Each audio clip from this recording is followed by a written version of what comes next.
Ding dong. Hello YouTubers, M0CSN, aka Mr. On Radio Deals. I'm going to play in the shack.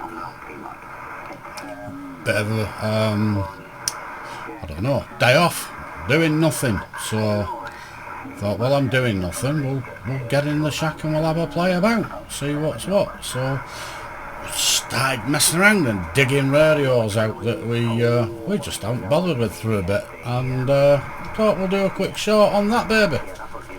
The old 707 Yaesu.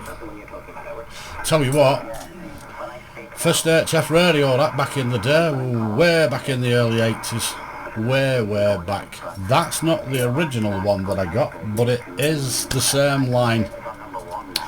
707 tuner, 707 radio, FT-707 PSU. And you know what, back in the day I thought it was absolutely phenomenal. What a stonking radio. And now, what an heap of nonsense. A pure boat anchor for keeping the door open in a draft. Look at the noise on the receive. Incredible.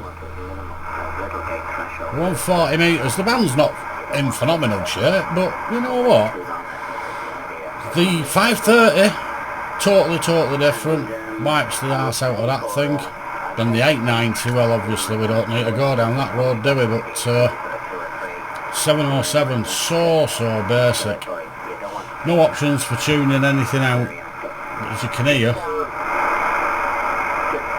the noise, incredible. 20 over on the receiver. It's not 20 over on the 530 or the 890, so I'm going to go with the 707 just being so noisy.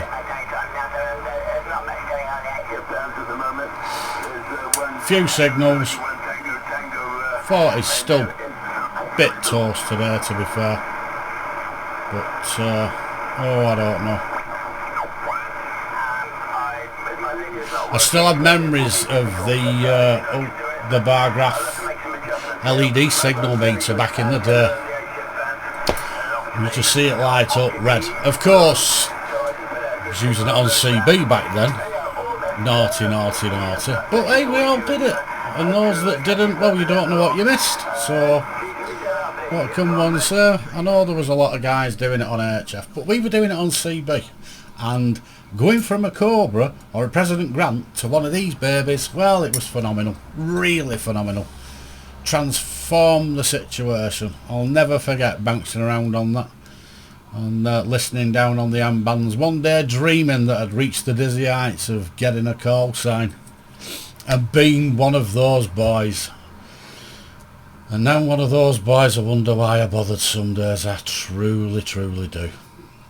Learning curve and a path of life, but we've all been there. But yeah, 707 Yaesu. If you never had one, well, you missed out on a fair bit, didn't you? You really did. You should have got one. Should have lived the moment. You can't beat a bit of nostalgia. You go down the road over the years, 707s, 530s, 830s, 101 ZDs, 102s, 980s, FT1s. I remember seeing the big FT1, the flagship. Oh, jeez.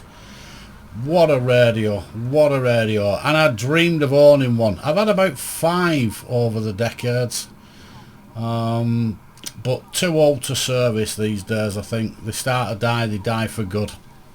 This 707, I've had it for a while, and I don't know, I just plugged it in today. I'm keeping it for posterity, but you're never going to use it because it's not that good. But do you know what? It's battered, battle worn. It still works, still transmits, still receives, if you can sort of say that. It's a bit dodgy, but it's not the best. But hey, a little bit of nostalgia does you good. It's nice to flick that on and then go back to the likes of the 590, the 890, the 710, 7300. We've got a few of them, obviously, and it does refresh you a little bit, and it makes you realise how good the new stuff is by comparison. But you know what? There's nothing like listening to a good old radio when the band's in shape. It's a really nice thing to do. It really is. 40 metres on the old gear. It's something to behold. I'll leave you with that little chestnut. 707 Yaesu. Trip down memory lane. You've got to love them or hate them, whichever one the case may be. A lot of memories for me, so I love them. Don't mean I want to use it all the time, no. CSN back going on the 890. Playing some radio. See you in a bit, guys and girls. Cheers for the likes. Cheers for them subscribes. Leave a comment if you want to do. We'll answer them. Everyone's a winner. CSN out of here. Cheers for them.